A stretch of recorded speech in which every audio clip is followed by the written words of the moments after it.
C'est un sort puissant, un envoûtement, une capture d'attention, un détournement de rêve.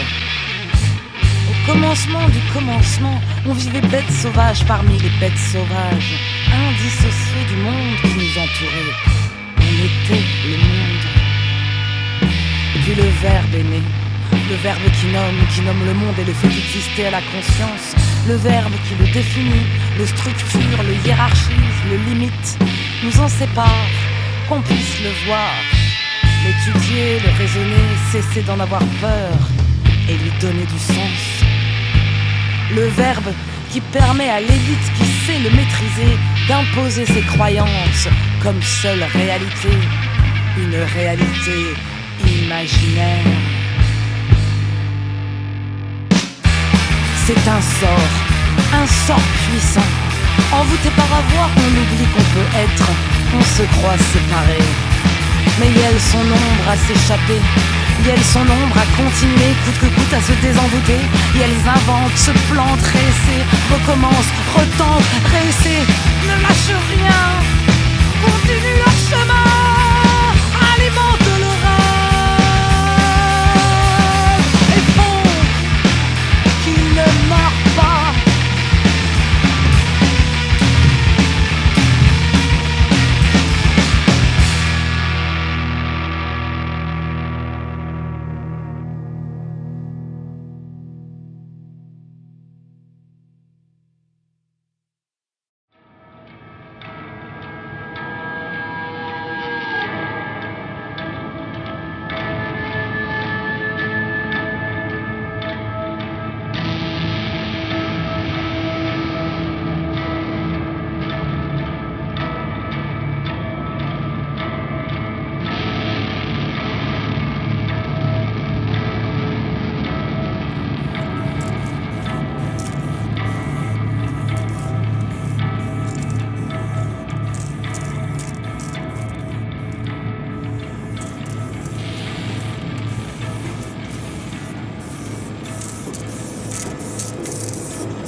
Alors, la bibliothèque féministe, on organise plusieurs moments différents dans plusieurs types de permanences différentes. La majorité des permanences, elles sont pour les meufs, les gouines et les personnes trans, mais il y a aussi une fois par mois une perme en mixité. C'est intéressant que les hommes cis puissent avoir accès à la littérature féministe. Voilà. Mais globalement, on a quand même envie de privilégier des espaces de convivialité, de rencontres et de discussions qui sont des espaces féministes en non-mixité. Parce que déjà ces espaces de non-mixité, ils sont rares dans notre société, que c'est important de pouvoir se retrouver et que globalement, ça donne de la force, pas tant de la force individuelle aussi que de la force pour les luttes. Et que les luttes, souvent on imagine qu'elles vont être divisées par des multitudes de non-mixité, alors que c'est plutôt plein de non-mixité qui vont se renforcer pour une lutte commune de destruction de ce monde de merde finalement.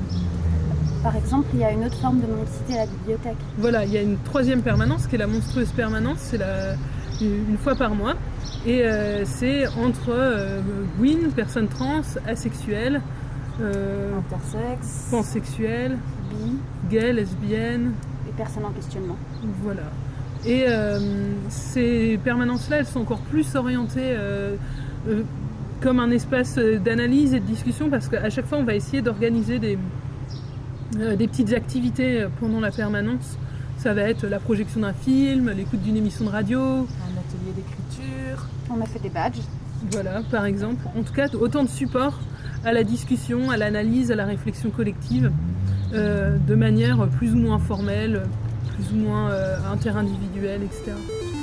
C'est pour les queens à potager, c'est pour les moches du lycée, c'est pour les meufs des nerfs qui ont raison d'être en colère, c'est pour les chemins foutistes, les glandeurs, les branleurs, les RMistes, les fumistes, et à tous ceux qui ont horreur d'être optimistes.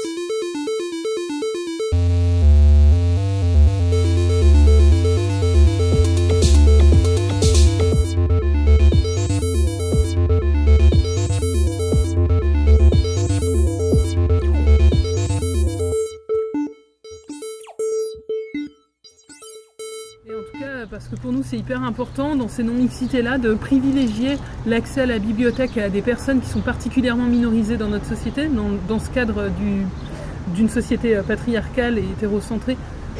Et aussi parce qu'on ne considère pas qu'on puisse créer des espaces complètement safe, complètement protégés de rapports de domination et d'oppression. Parce que en fait, il y en a des tonnes en fait des systèmes d'oppression et qu'on peut pas, paf, d'un claquement de doigts, faire disparaître des rapports de domination qu'il peut y avoir entre nous. Il y en a forcément en fait. Et donc notre stratégie face à ça, c'est plutôt de favoriser et de privilégier l'accueil des personnes qui sont minorisées. Et ça, quitte à ce que des personnes qui sont dans des positions dominantes puissent se sentir à des moments un peu mal à l'aise. Reste que pour nous, la priorité, c'est de faire que des personnes plus minorisées, qui ont moins accès à ces espaces-là, puissent se sentir bien ici, quoi. Ouais, la bibliothèque, c'est aussi un outil en soi, c'est-à-dire que c'est un lieu ressource de la pensée féministe, mais aussi un lieu ressource de convivialité et d'accueil. C'est-à-dire qu'on peut venir juste pour se poser et avoir un peu d'écoute, quoi. On n'est pas obligé d'emprunter un livre. Non. On n'est même pas obligé d'aimer la lecture. Ouais. Et c'est aussi un outil de propagande à travers différents supports, parce qu'on n'a pas que des livres, on a aussi des brochures, on a Des films. Des émissions de radio, de la musique. des BD. Mais c'est sûr, dans les livres, on trouve que ça nous permet de diffuser de la théorie féministe contre l'hétéronormalité. Contre le patriarcat aussi. Contre le patriarcat. Des questionnements sur le rapport au corps, le rapport à la santé, les différentes sexualités. À la violence, à l'autodéfense, Tout à fait. aux identités. Il y a et d'autres critiques qui ne sont pas forcément d'un point de vue féministe, mais qui nous semblent essentielles de diffuser, en fait. Parce que ça s'entrecroise tout ça. Tout à fait. Du coup, on a aussi des trucs sur l'agisme, par exemple. Ouais, sur l'agisme, sur le validisme, la critique de la psychiatrie et de l'enfermement. Critique du colonialisme et du racisme. Et on a aussi de la fiction, parce que souvent c'est dévaloriser la fiction en fait. Il y aurait d'un côté la théorie qui serait vraiment politique, et puis alors la fiction c'est autre chose, c'est des personnes qui racontent des bouts de vie. Et en fait, pour moi, quand on est féministe, il y a aussi une valorisation de qu'est-ce que c'est ces bouts de vie en fait, comment ça fait partie intégrante de la lutte. Et c'est assez intéressant de voir que la plupart du temps, dans les ouvrages qui sont écrits par les dominants, en fait, les personnages, prenons un exemple, les personnages féminins, en fait, ils sont en carton-pâte, ils n'ont pas d'intentionnalité propre, ils sont juste une espèce d'incarnation d'un fantasme comme ça, là. Et en fait, ce qu'on va trouver à la bibliothèque en termes de fiction, ça va être des héroïnes qui nous donnent de la force, qui sont classes, qui ont une manière de réagir à des situations, parce qu'en fait, il ne faut pas déconner, la plupart des choses qui se passent dans ce monde-là, quand tu es minorisé, c'est plutôt des choses auxquelles il faut réagir, quoi. Et ouais, du coup là, d'avoir des personnes qui développent des stratégies dont on peut s'inspirer, qu'on peut critiquer sur des bouts, mais en tout cas qui nous nourrissent, quoi. Et qui ouvrent des imaginaires qui sont à la fois des imaginaires subversifs et des imaginaires émancipateurs. Ouais. Après, bon, le défaut que je pourrais voir, et ça c'est lié avec la production de la fiction en général, c'est que la plupart des ouvrages fictionnels qui sont écrits, les stratégies pour s'en sortir, ça va être des stratégies qui vont être individuelles. Et ouais, moi je rêve aussi d'ouvrages qui sont des stratégies qui sont collectives, de bandes d'héroïnes, de choses comme ça, quoi. C'est pour les queens à potager, c'est pour les moches du lycée, c'est pour les meufs des nerfs qui ont raison d'être en colère, c'est pour les chemins foutistes, les glandeurs, les branleurs, les RMistes, les fumistes, et à tous ceux qui ont horreur d'être optimistes.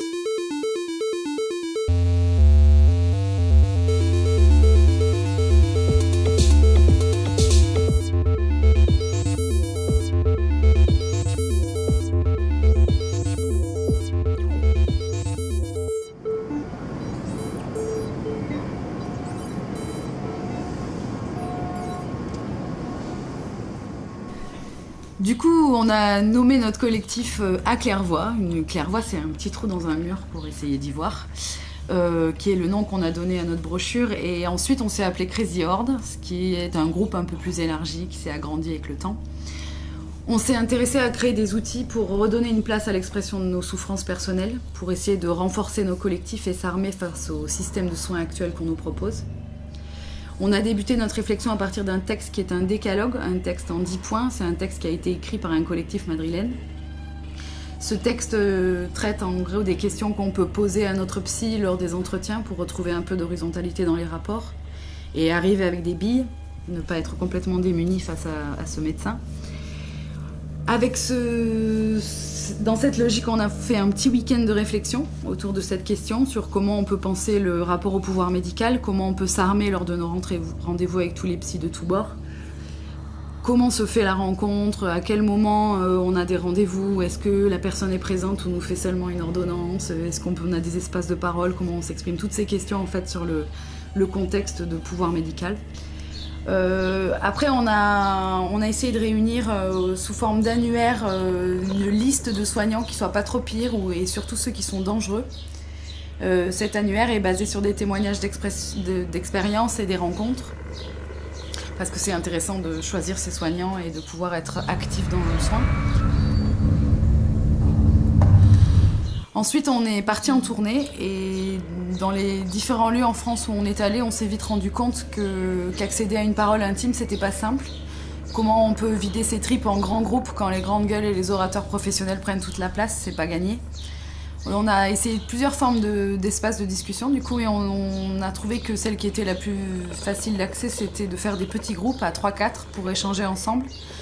Pour éviter tout ce qui est joute d'ego et la question de la représentativité, ce qui facilite l'accès à l'intime et à nos souffrances, à nos questionnements, à nos différences.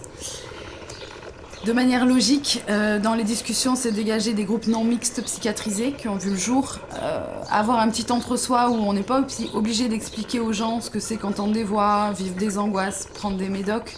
Ça crée d'emblée un niveau d'échange un peu plus profond et un espace rassurant de partage.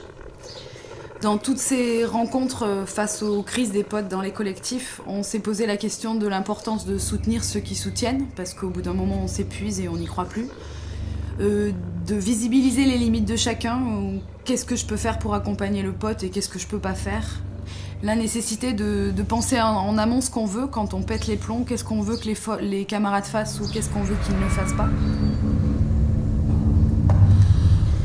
Comment on peut dire à l'autre que son mal-être, il nous envahit, il nous désorganise dans notre vécu. Comment aussi, jusqu'au bout, même dans l'aigu, on respecte la place du sujet, parce que on peut malheureusement rapidement reproduire une charité chrétienne et avec l'idée sous-tendue de faire le bien pour l'autre, on peut faire de la merde, donc comment on y réfléchit. Et du coup, on est avec l'autre, on n'est pas pour l'autre. Et enfin, comment on disparaît pas une fois que le pote il est à l'HP et qu'on est un peu deg. Comment on continue à aller le voir, comment on crée une sorte de contre-pouvoir face à l'équipe médicale en y allant plusieurs fois, à plusieurs. Comment on se fait nommer personne de confiance, ce qui permet d'accéder au dossier médical, d'assister aux entretiens. Et comment on y va, on apporte de la musique, des clopes, de la bouffe, parce qu'il n'y a rien à faire. On a réuni pas mal de textes du coup dans le temps en échangeant d'écrits, de films, de liens qu'on a réunis dans un infokiosque et il y a aussi une liste mail à l'échelle nationale pour essayer de garder des liens à un réseau un peu plus large. Je vais citer en passant un projet qui s'appelle Icarius qui vient des États-Unis. Ils ont écrit pas mal de revues qui ont été traduites en français, notamment Les Amis sont le meilleur des remèdes qui est une bonne brochure pour réfléchir à créer des espaces d'autosupport et de discussion. Et la question du sevrage des psychotropes où il faut y aller tranquille, sinon on a du coup un moment de down. Et enfin, on est un petit groupe nouveau là à se diriger vers l'outil du théâtre de l'opprimé. On a monté des scènes à partir de nos histoires de vie. Comment par exemple on est baladé de médecin en médecin. Comment on galère quand on soutient quelqu'un. Et comment on peut être amoindri face au psychiatre dans les prises en charge et réduit au silence quand c'est la famille qui est prioritaire. Et du coup, cet outil du théâtre de l'opprimé permet de rendre le public actif. Il n'est pas assis simplement à nous regarder. Et du coup, ça élargit l'espace de réflexion pour essayer de remplacer l'opprimé de la scène et essayer de trouver à plusieurs de nouvelles stratégies. Et aujourd'hui, il y a une multitude d'axes à poursuivre. Il y a plein de choses à continuer partout en France et ailleurs. Et à notre échelle, on a eu des petites victoires, des petits souffles d'air, des petites satisfactions, même si c'est des gouttes d'eau dans l'océan. Et comment on peut poursuivre cette énergie et la transmettre. Comment on s'attelle à penser de vrais lieux alternatifs, par exemple, pour aller se poser quand on pète les plombs, autres qu'en pleine ville. Comment on déconstruit définitivement nos rapports à la norme, à la folie, à nos espaces de vie collectivement.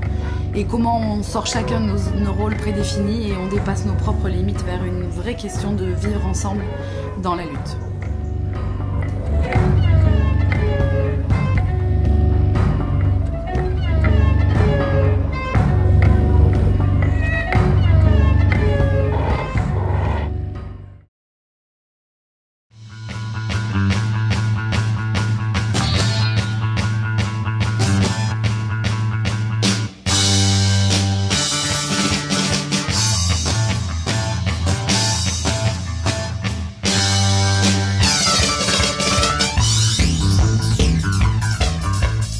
Pour moi, se penser comme commune libre ou comme quartier libre, ça nous permet avant tout d'aller puiser dans un imaginaire large de pratiques, d'espaces de lutte et d'espaces de vie. Et puis de transposer cet imaginaire en actes. Au cours des dernières années, on a pris des lieux, parfois légalement, à travers des achats collectifs, des montages juridiques, parfois de façon plus illégale, grâce à des occupations de terres et de lieux.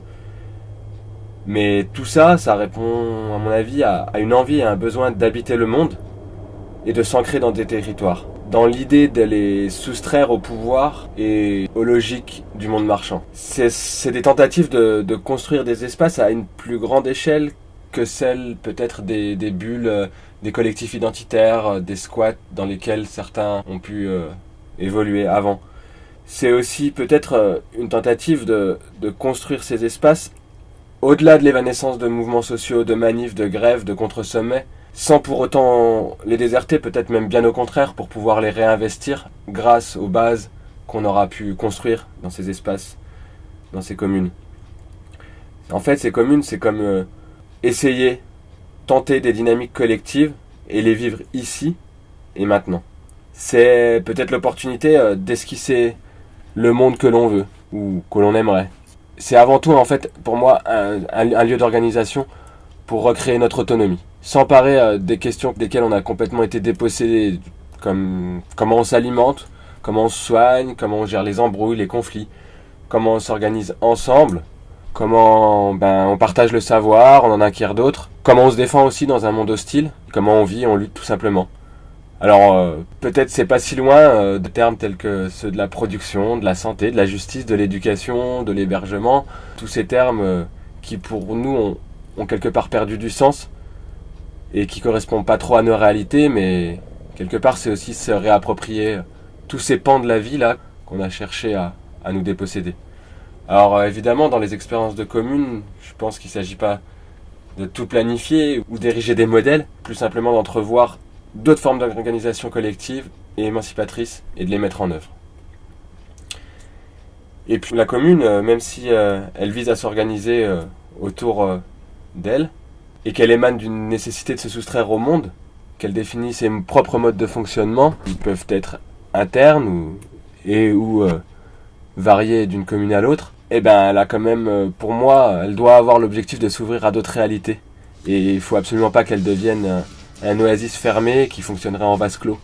Pour moi, si elle s'ancre dans un territoire, c'est avant tout pour inviter les habitants d'une géographie proche à se confronter, et à débattre, à faire des choses ensemble. C'est aussi nécessaire que la commune elle aille vers le dehors, pouvoir s'organiser ensemble pour reprendre les rues, manifester, chercher des complicités, des alliés, des amis, et puis déserter ensemble. La commune, c'est une base pour imaginer d'autres luttes et d'autres possibles ensemble. Et puis aussi, si la commune elle est poreuse, c'est parce qu'elle s'inspire d'autres communes qui ont émergé dans d'autres territoires, dans d'autres lieux, dans d'autres géographies, en les traversant, en les visitant, en échangeant, production, idées, expériences, en allant chercher des expériences de lutte passées, présentes.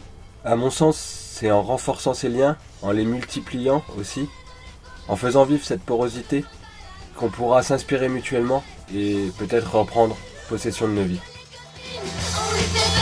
loulou avec la Caroline.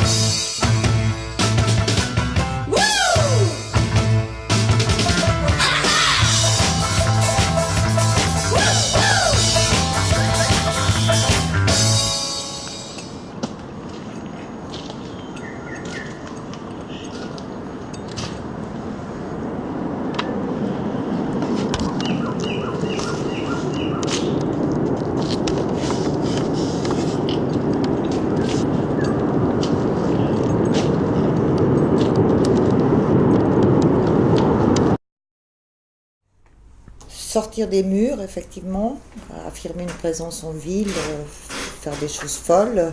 À l'intérieur des murs, que ça fourmille d'activités, qu'il y ait plein de collectifs qui se réunissent sur des luttes spécifiques, mais que ce soit aussi des collectifs qui participent au lieu, que ce soit un lieu hyper vivant, qu'à la limite ça soit ouvert tout le temps, tous les jours. Que ça soit un lieu où on ait envie de se défendre contre la normalité,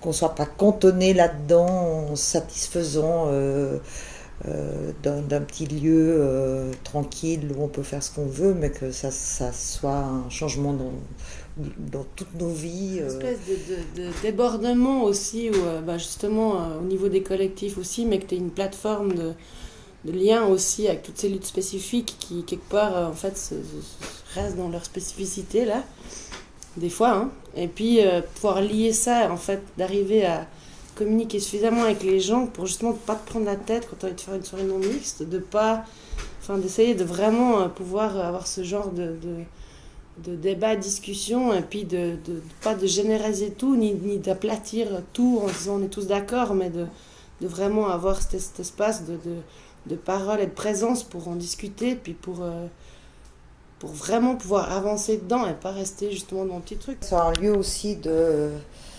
transmission, où on puisse profiter de diffuser un peu tous les acquis qu'on a pu quand même construire au cours de ces années, puis que ça soit aussi un lieu où des gens plus jeunes puissent aussi sentir qu'ils ont l'espace d'innover, de créer des choses différentes, de ne pas être complètement sclérosé dans un fonctionnement, mais en gardant quand même certains acquis, certaines valeurs.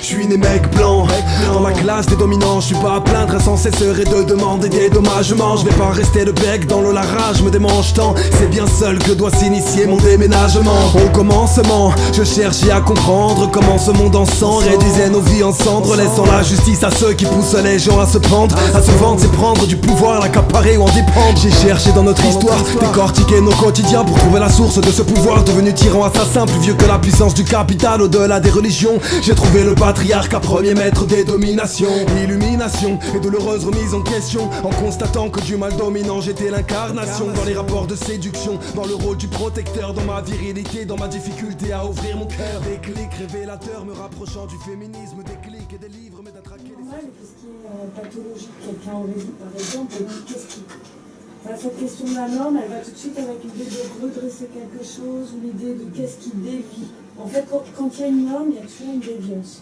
Et du coup, il y a toujours une exclusion, une norme, elle va pas fonctionner exclusion. Alors si on part du constat qu'on s'oppose aux mêmes politiques, aux mêmes logiques, donc finalement qu'on a les mêmes ennemis, et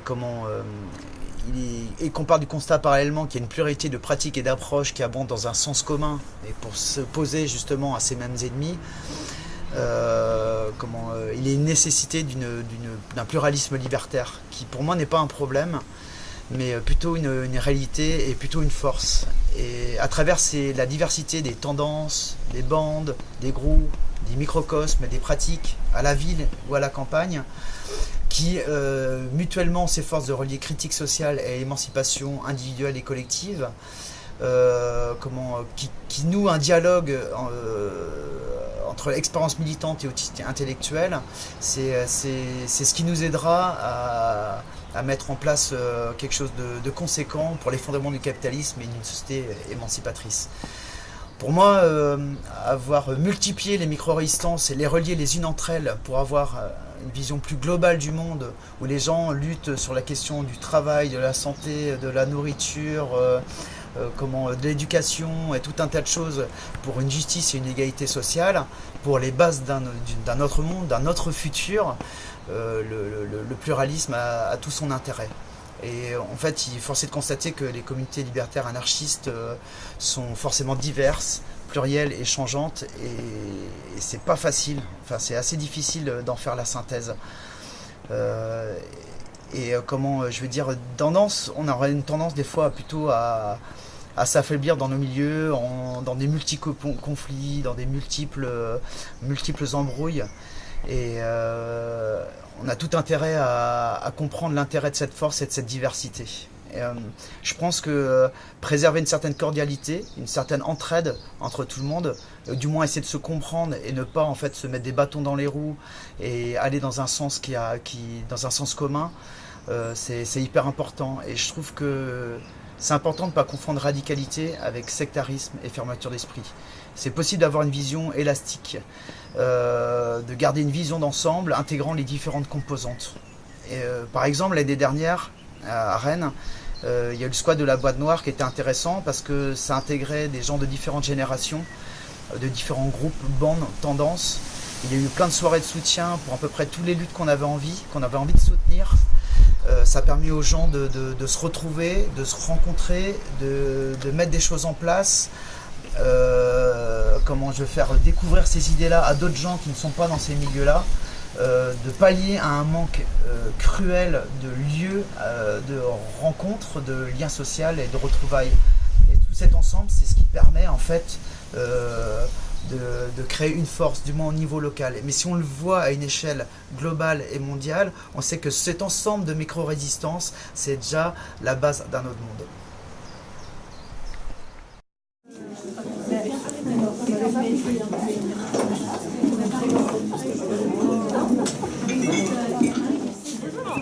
Tu m'appelles Loulou, tu m'appelles Tigresse, tu m'appelles Négresse, tu m'appelles Chérie. C'est pas mon nom, c'est pas mon nom, c'est pas mon nom. Laissez la petite, laissez la petite, laissez.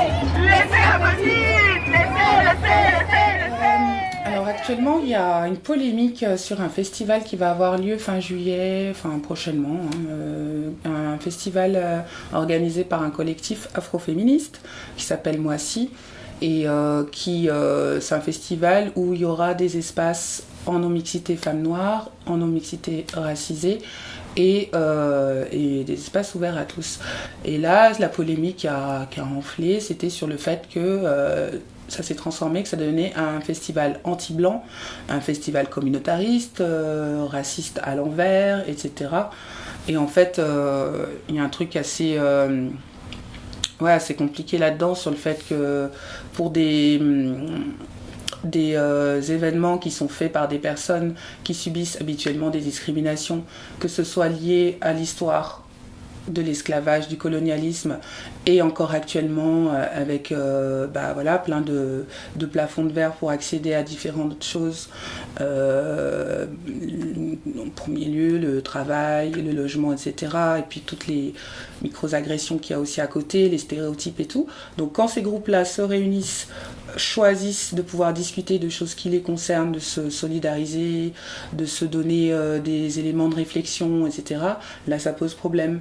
Tant que ça reste du festif, etc., c'est cool, mais après quand ça devient plus politique, c'est beaucoup moins bien reçu par les groupes dominants, puisque là, en l'occurrence, c'était la maire de la ville qui a lancé la polémique, mais aussi le FN, mais aussi des groupes soi-disant antiracistes comme la LICRA et SOS Racisme, mais voilà. Et moi, ça me fait vraiment cet écho que que déjà c'est 2 poids 2 mesures, qu'il y a plein d'espaces en non-mixité, blancs, hétéros, friqués, etc., qui se réunissent tout le temps, que ce soit dans des conseils d'administration, que ce soit dans, comme là, il y a eu le dîner en blanc, où en fait des bourges se cooptaient pour organiser un pique-nique tenu secret jusqu'au dernier moment dans Paris, avec l'adoubement de la ville, avec 0 personne non blanche dedans, tout en étant habillé en blanc, bien sûr. Moi, ça me renvoie sur aussi ma démarche militante, qui en est arrivée aussi à ce type d'outils d'émancipation et de lutte, puisque en ayant côtoyé différents groupes, on va dire plutôt dans le milieu anarcho-punk, anarcho-féministe, etc., où j'ai appris beaucoup de choses, etc., mais où je sentais qu'il y avait des trucs en fait qui me manquaient. Il y avait des choses qui me gênaient, et tout simplement parce que à ce moment-là, j'étais vachement dans un truc de... en fait, oui, je partage les mêmes idées, donc c'est cool, etc., et je m'étais pas positionnée sur moi en tant que femme noire et les spécificités qui vont avec, en fait, dans le sens où de par qui je suis, je subis aussi bien, je peux subir des discriminations d'ordre raciste comme misogyne, et en fait, je trouvais pas d'endroit ou d'espace où ça parlait de ça, quoi. Où on pouvait échanger là-dessus de manière claire, fluide et tout ça. Donc petit à petit, ça m'a un peu éloignée, et quand j'ai commencé à voir justement tout ce qui pouvait se faire en termes de lutte et de militantisme par les concernés et pour les concernés, là je me suis sentie ah ouais, ok, en fait ça me correspond plus. Saint-Étienne,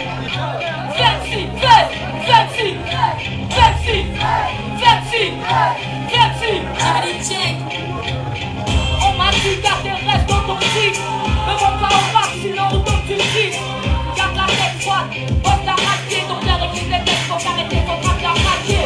Les gens qui m'aiment savent de quelle voix ma race. On se m'arrêtait pas sauf si la poseuse me fout, je fais confiance à ma douleur et ma peine. Y'a des soldats à la peine, si tu veux pas c'est pas la peine.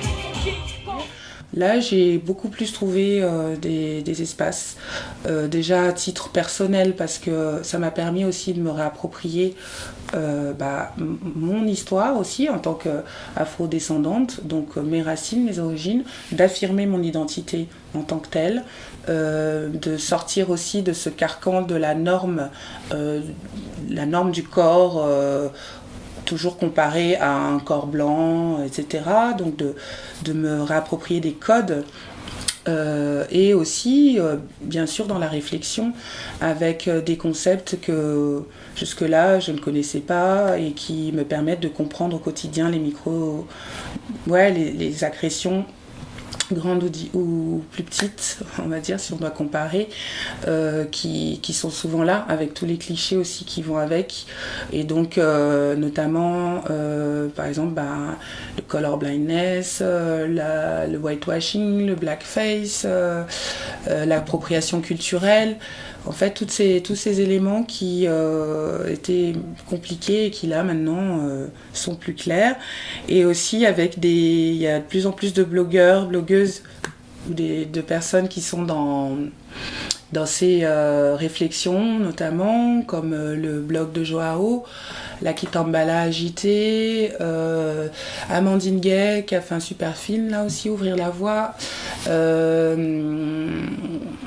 et Noire et Fière par exemple. Donc avec tous ces éléments là, ça permet de se dire que l'outil de la non-mixité permet de pouvoir ensuite voir un peu plus loin et de pouvoir se dire ok, on choisit ces alliances-là, à ces moments-là, en fait, de décider par soi-même et de sortir d'un truc un peu assimilationniste, on suit et puis on verra si on nous laisse de la place, quoi. Bah non, en fait, on est là, on a ce qui nous définit, on le met en place avec les personnes avec qui on est, et ensuite on va voir comment on peut se faire du lien et tout ça, quoi.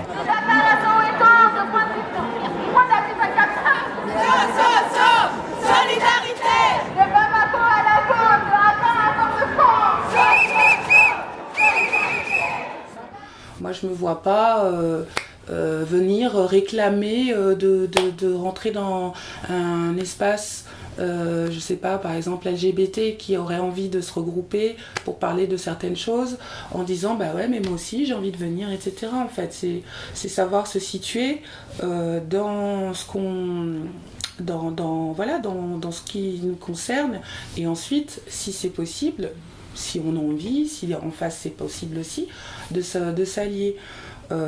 Et c'est ça qui se pose là avec ces histoires de non-mixité qui sont après retournées comme si c'était des trucs racistes, à l'envers. Je vais pas non plus expliquer 15 ans ce que le racisme anti-blanc a de complètement erroné, mais voilà, donc j'estime en perspective que avant de pouvoir faire des interconnexions, de lutte, même si elles sous-tendent beaucoup pour les mêmes choses, dans différents groupes militants, il faut quand même pouvoir se situer d'une part, de la part de tous, sur l'échelle des privilèges, sur ce qu'on peut avoir en termes d'intersectionnalité, de ce qu'on peut subir comme type de discrimination conjointe, et ensuite de pouvoir se regrouper pour les groupes non blancs en l'occurrence, femmes, ça peut être plein de choses, de pouvoir se retrouver pour pouvoir discuter de ce qui nous concerne avant ensuite d'ouvrir au reste, quoi. C'est un peu comme ça que je vois les choses. On ne peut pas être juste dans une espèce d'idéalisation, ouais c'est sûr, on aimerait bien tous être main dans la main, avancer d'un même pas, et ça serait formidable. Chacun utilise les stratégies qui lui sont propres pour quand même en arriver à juste sentir bien les uns avec les autres, et de plus se recevoir plein de trucs difficiles en fait. On verra ça peut-être un jour, ça arrivera, rester optimiste.